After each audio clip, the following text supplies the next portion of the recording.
दोस्तों, किस तरीके से भारतीय जनता पार्टी का चेहरा आज निकल के सामने आया है वो मैं आपको दिखाने जा रहा हूं। भाजपा का एक नेता प्रधानमंत्री नरेंद्र मोदी का बेहद करीबी और कृत्य ऐसा, कारोबार ऐसा कि देख करके शर्म आ जाए। आज उसी वीडियो के बारे में, उसी खबर के बारे में ये पूरा वीडियो आपको दिखाने जा रहा हूं। साथ में आपको बताऊंगा कि किस तरीके से, कैसे उत्तर प्रदेश में 3 मुसलमानों को आतंकवादी कह करके फंसाने की कोशिश की गई, जबकि मामला कुछ और था। उसका पूरा खुलासा, और साथ में असम से जुड़ी एक बड़ी खबर, कैसे एक मुस्लिम मौलाना ने कैसे 6 हिंदुओं की जान बचाई, वो खबर भी आपको दिखाऊंगा। और इसके अलावा और भी तमाम बड़ी खबरें हैं जिनके बारे में बताऊंगा। हाँ, लास्ट में एक खबर है, वोट चोर का लाइव सबूत, लाइव वोट चोर पकड़ा गया है। कहां पकड़ा गया, क्या कुछ पूरा मामला है, सब कुछ बताने जा रहा हूं। लेकिन सबसे पहले जरा ये तस्वीर देखिए। ये जान रहे होंगे, एक शख्स प्रधानमंत्री हमारे देश के नरेंद्र मोदी जी, और दूसरी मोहतरमा कौन है, इनका नाम है शालिनी यादव। ये भारतीय जनता पार्टी की बड़ी नेता है, प्रधानमंत्री नरेंद्र मोदी के संसदीय क्षेत्र वाराणसी की है और बेहद करीबी बताई जाती है। इनके बारे में, इनके पति के बारे में एक बड़ा कांड, उसका खुलासा हुआ है। क्या खुलासा हुआ है, अब जरा ये ट्वीट देखिए। ये 13 लोगों की गिरफ्तारी हुई है। इन्हीं के फ्लैट में, इनके पतिदेव के फ्लैट में सेक्स रैकेट चल रहा था। छापा मारा पुलिस ने और अरेस्टिंग हुई, 13 लोग गिरफ्तार किए गए। यह हालत है उत्तर प्रदेश में भारतीय जनता पार्टी के नेताओं की। लेकिन सबसे बड़ा सरप्राइजिंग फैक्टर पता है क्या है, वो ये कि गोदी मीडिया में पूरा चारों तरफ सन्नाटा पसरा हुआ है। कोई इस खबर पर कुछ बोल नहीं रहा है, लेकिन सोशल मीडिया के दौर में खबरें बाहर भी आती हैं और पता भी चल रही हैं कि किस तरीके से भारतीय जनता पार्टी के नेता चमड़ी के कारोबार में, उनके परिवार के लोग किस तरीके से लिप्त हैं। यह खबर इस बात की तस्दीक करती है। बढ़ते हैं दोस्तों आज की अगली बड़ी खबर की ओर। यह खबर देखिए, जरा हेडलाइन देखिए। Seating dispute, terror alert issued after the commuter falsely labeled 3 Muslim co-passengers in train as a terrorist। Train में सीट को लेकर के झगड़ा हुआ। हिंदू पोशाकधारी, बाबा की पोशाकधारी एक आदमी ने 3 मुसलमानों को टेररिस्ट बता करके बवाल काट दिया, और उसके बाद जब जांच हुई तो पता चला कि यह मामला पूरा जो है सीट को लेकर के था। अब ये जरा तस्वीर देखिए, ये वही व्यक्ति है और वो तीनों मुस्लिम लड़के हैं जिनको इस आदमी ने आतंकवादी बताया था। मामला सिर्फ इतना था कि झांसी रेलवे स्टेशन पर, इस व्यक्ति का नाम है रमेश पासवान।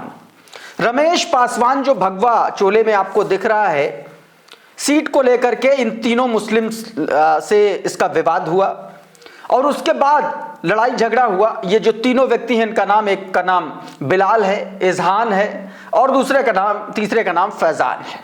सिटिंग अरेंजमेंट के लेकर के जनरल कंपार्टमेंट था ट्रेन का, और ये जो पूरा का पूरा मामला है ये हीराकुंड एक्सप्रेस का है मामला। हीराकुंड एक्सप्रेस ट्रेन थी, उसमें जनरल बोगी में ये लड़ाई झगड़ा हुआ, और उसके बाद इसने एक तरीके से रेलवे कंट्रोल रूम को फोन लगा दिया और उसने कहा, साफ साफ कहा कि there are terrorist in the general compartment, लड़ाई झगड़े के बाद।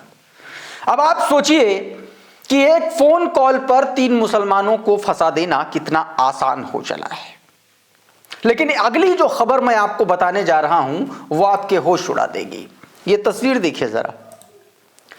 ये जो तस्वीर में व्यक्ति आपको दिख रहा है, जिस व्यक्ति की आपको तस्वीर दिख रही है, इसका नाम है प्रकाश सिंह।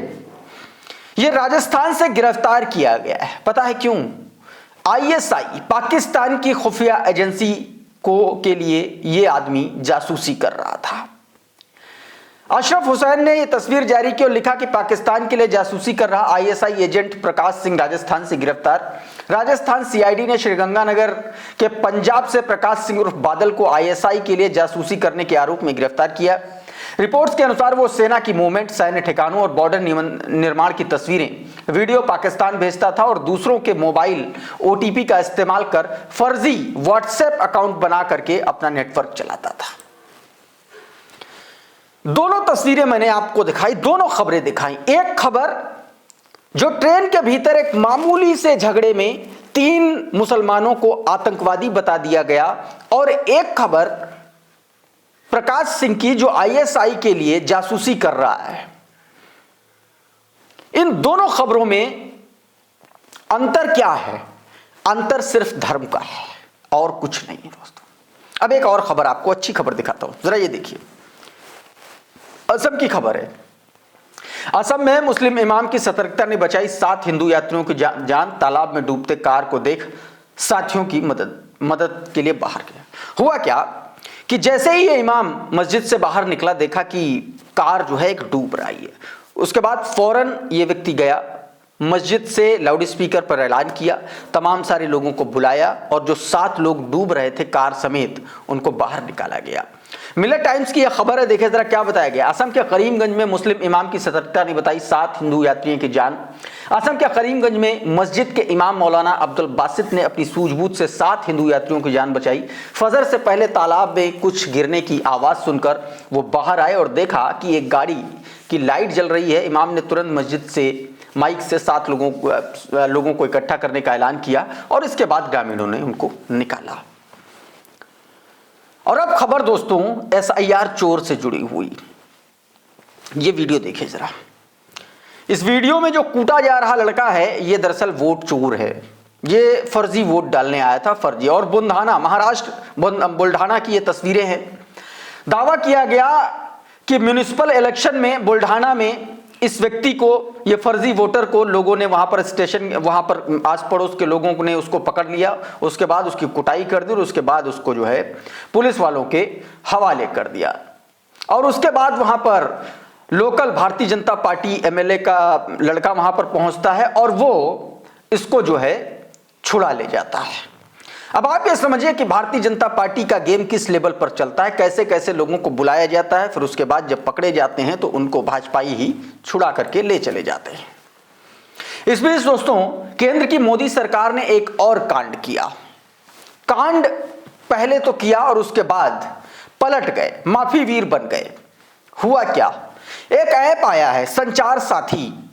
संचार साथी ऐप 2023 में लॉन्च हुआ था। वेबसाइट, फिर धीरे धीरे इसको ऐप में डेवलप किया गया, ऐप लाया गया। अब सरकार इसको मोबाइल कंपनियों से, मोबाइल निर्माता कंपनियों से ये कहा है कि आपको ये ऐप हर फोन में प्री इंस्टॉल करना पड़ेगा। और ये ऐप शुरुआत में जो नोटिफिकेशन जारी किया गया उसमें यह बताया गया कि ये ऐप ना तो डिसेबल किया जा सकता है, ना तो अनइंस्टॉल किया जा सकता है। जब बवाल मचा, जब सरकार की इस जासूसी पर सवाल उठे, तो किस तरीके से मंत्री महोदय ज्योतिरादित्य सिंधिया पलट रहे हैं अपने बयान से, वो आप सुनिए। और बगल में, इनके वीडियो के बगल में पीआईबी ने जो नोटिफिकेशन जारी किया था वो भी है और उसमें साफ साफ लिखा है, सुनिए जरा पहले। अगर आप इसको अपने फोन पे रखना चाहते हो तो रखो, अगर आप इसको डिलीट करना चाहते हो तो डिलीट करो। जिस तरीके से, उदाहरण के तौर पर आपके फ़ोन पे जब आप फ़ोन खरीदते हो तो उस पर कई ऐप्स आ जाती हैं, जैसे गूगल मैप्स भी आ जाता है। अब आपको गूगल मैप इस्तेमाल नहीं करना है तो आप डिलीट कर लो। अगर आपको संचार साथी इस्तेमाल नहीं करना है तो डिलीट कर दो। इसका मतलब ये ऑप्शनल है सर। ऑब्वियसली डिलीट कर सकते हो आप, कोई प्रॉब्लम नहीं है सर। लेकिन तो बात का एक मिनट, वही तो हर भ्रम को मैं तोड़ने की कोशिश कर रहा हूँ। ये कस्टमर प्रोटेक्शन की बात है और हर भ्रम को मैं तोड़ने की कोशिश कर रहा हूँ। आपको डिलीट करना है तो आप डिलीट कर दोगे, आप कोई मैंडेटरी नहीं है। आप अगर रजिस्टर नहीं करना चाहते, मतलब कि उदाहरण के तौर पे इस ऐप का उपयोग नहीं करना चाहते तो रजिस्टर मत करो, वो डोरमेंट रहेगा। डिलीट करना है तो डिलीट कर लो। पर क्या हो, अब इसी पर प्रियंका चतुर्वेदी कह रही कि मैं भारत के टेलीकॉम मिनिस्टर से रिक्वेस्ट करूंगी कि इसे बेवजह कंट्रोवर्सी कहने से पहले वो नोटिफिकेशन पढ़ लें। Page number 2 point number 7B पढ़ें और साफ साफ लिखा है कि ऐप की फंक्शनैलिटी ना तो डिसेबल्ड है और ना ही रिस्ट्रिक्टेड है। साफ साफ उसने बता दिया, ये लिखा है। और उसके बाद मंत्री महोदय और मोदी सरकार पलट गई। और अब एक गंभीर सवाल और उस पर बिलबिलाती गोदी मीडिया एंकर चित्रा त्रिपाठी की बात। दोस्तों, हुआ क्या कि बीते दिन एक डिबेट चल रही थी जिसमें सुब्रमण्यम स्वामी ने भारतीय जनता पार्टी नरेंद्र मोदी पर गंभीर आरोप लगाए। आरोप अमेरिका में एक तरीके से जो बड़ा खुलासा हुआ एप्शन फाइल्स के जरिए, उसमें नरेंद्र मोदी का नाम है और नरेंद्र मोदी का नाम उसमें बहुत घटिया कामों के लिए इस्तेमाल किया। उसी पर कांग्रेस के प्रवक्ता ने पोल खोली मोदी जी की, तो चित्रा त्रिपाठी बिलबिला उठी। क्यों बिलबिला उठी, क्या वजह थी? क्योंकि सवाल तो मोदी जी से था, तो फिर चित्रा त्रिपाठी क्यों बिलबिलाई, ये जरा देखिए आप। ये सुब्रमण्यम स्वामी जी का ट्वीट है। हाँ। कि अमेरिका में जो आज वर्तमान में मंत्री हैं, उनके ऊपर जो ईमेल का मामला है, हाँ। कि नाबालिग बच्चियों के साथ सेक्स का कोई काम हुआ है, उसके ऊपर एक प्रेस कॉन्फ्रेंस करा दीजिए ना मोदी जी से या उनके मंत्रियों से, पता चल जाएगा देश को किस तरह की सरकार ये लोग चला रहे हैं। सुब्रमण्यम स्वामी को सीरियसली नहीं लेते हैं। उनसे भी देखा है दबाव कभी डालिए सुब्रमण्यम स्वामी के बयान पर कुछ बोलते हुए सरकार को, ये लोग नहीं लेते हैं सीरियसली उनको। हाँ, और सुब्रमण्यम स्वामी किस तरह का ट्वीट करते हैं, पढ़ लीजिए आप। लेकिन सीरियस विषय है, हाँ। वहां पर जांच चल रही है अमेरिका में। हाँ। यहाँ के मंत्री फंसे हुए हैं। सुब्रमण्यम स्वामी पता नहीं किस दुनिया में रहते हैं, उनके ट्वीट पढ़ लीजिए, इतने किस तरह के बड़े ट्वीट इशू वो है करते हैं। ठीक ये है, सरकार जिस तरह की है, ठीक है। ये पूरा देश जान रहा है। एक और गोदी मीडिया की हरकत दिखाता हूं। गोदी मीडिया की एक एंकर, नवांकुरित पत्रकारों में से एक चैनल है भारत 24, वहां पर प्रियंका भारती ने उस महिला एंकर को किस तरीके से झाड़ लगाई है, वो भी आप देख लीजिए सर। अचानक से आपकी घबराहट और बौखलाहट इतनी तेजी के साथ बिफरने क्यों लगी है? बौखलाहट वो लोग रखे हैं जो मोदी जी के गोद में खेल रहे हैं। बौखलाहट वो लोग रखे हैं जो मोदी जी के गोद में खेल रहे हैं। बौखलाहट विपक्ष नहीं लगता। कभी कभी ऐसी शब्दावली का इस्तेमाल करती है ना प्रियंका जी, आप किसकी गोदी में खेल रही हैं? मैं मीडिया की बात कर रही हूँ। आप किसकी गोदी में आप किसकी गोदी में खेल रही हैं? मोदी जी की गोदी में कौन है ये बताइए। किसकी गोदी में बैठती हैं आप? गोदी में कंसिडर कर, आपको गोदी कंसिडर अरे करती थोड़ा है। शर्म करिए प्रियंका कुशवाहा।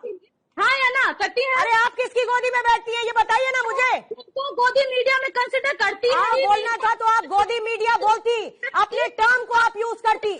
आप ये नहीं कहती कि वो जो प्रधानमंत्री की गोदी में बैठते हैं। और अब चलते चलते देख लीजिए जी न्यूज का कारनामा। ये वही जी न्यूज है जिसने इस्लामाबाद पर हमला कर दिया था, जिसने कराची में तोप चला दी थी ऑपरेशन सिंदूर के दौरान। अब एक और झूठ पकड़ा गया।